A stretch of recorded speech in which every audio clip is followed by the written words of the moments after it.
Language models keep advertising bigger context windows, but stuffing a million tokens into one prompt still fails on hard tasks. Recursive language models, from MIT in late 2025, take a different route.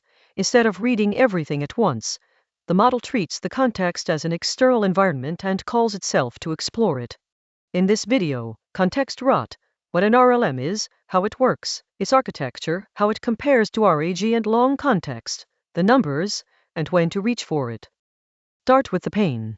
Longer context windows sound like the fix, but they hit a wall called context rot.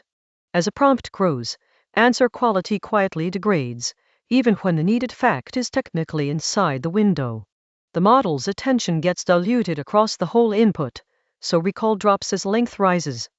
On top of that, attention cost grows quadratically, so huge prompts get slow and expensive.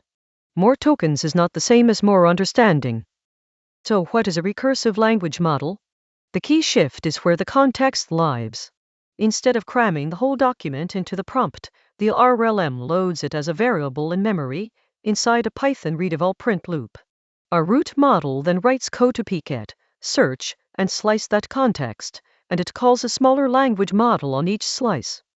The model becomes an active agent exploring its context, not a passive reader trying to hold all of it at once. Let's watch the loop. First, the full context is loaded as a variable in REPL, not pasted into the prompt. The root model writes Python to peek at it, then greps or chunks it into relevant pieces. It recurses, calling a submodel on each chunk to summarize or answer locally. Finally, it aggregates those partial answers into one response. Because it only ever reads small pieces at a time, context rot never gets a chance to set in.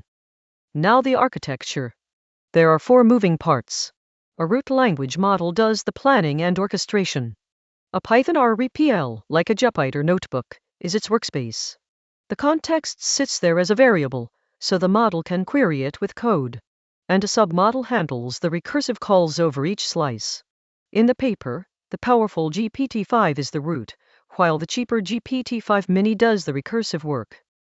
How is this different from a long context model? A long context LLM shoves the entire input into one giant prompt and pays quadratic attention over every token, then hopes recall survives. An RLM keeps the context outside the prompt and navigates it programmatically, reading only the parts that matter. One is brute force over everything, the other is selective, agentic exploration. That selectivity is exactly what fights context rot at scale. It helps to place RLM next to the 2 approaches you already know.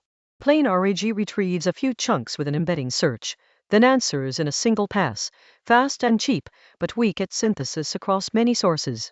A long context model reads everything at once, but suffers rot and quadratic cost.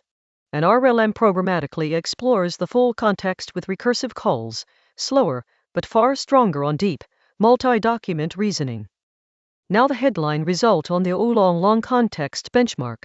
A recursive language model built on the small GPT-5 Mini beat the full GPT-5 by over 110% on 132,000 token inputs, at lower average cost. On the hardest split, RLM scored around 58%, where plain GPT-5 scored near 0. A smaller model, used recursively, decisively outreasoned a bigger one reading raw. What about cost? You might expect all those recursive calls to be pricey, but the median RLM query costs about the same as, or less than, a single long context call. The reason is selectivity.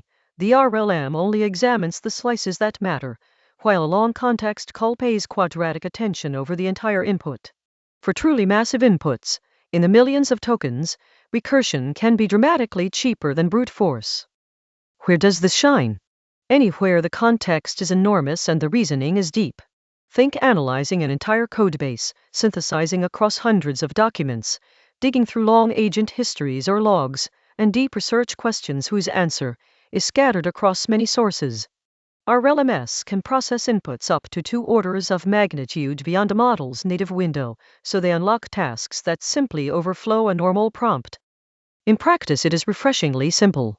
There is a plug-and-play library that loads your context into a REPL as a variable, exposes a helper to call a submodel, and lets the root model drive with code. The root writes Python to peek, grep, and chunk, then recurses on the pieces it cares about, and returns a final answer. You supply the models and the context. The loop handles the exploration. So, when should you reach for it? Use an RLM for very long contexts, multi-document synthesis, and deep research where accuracy matters more than speed. Think twice for real-time chat.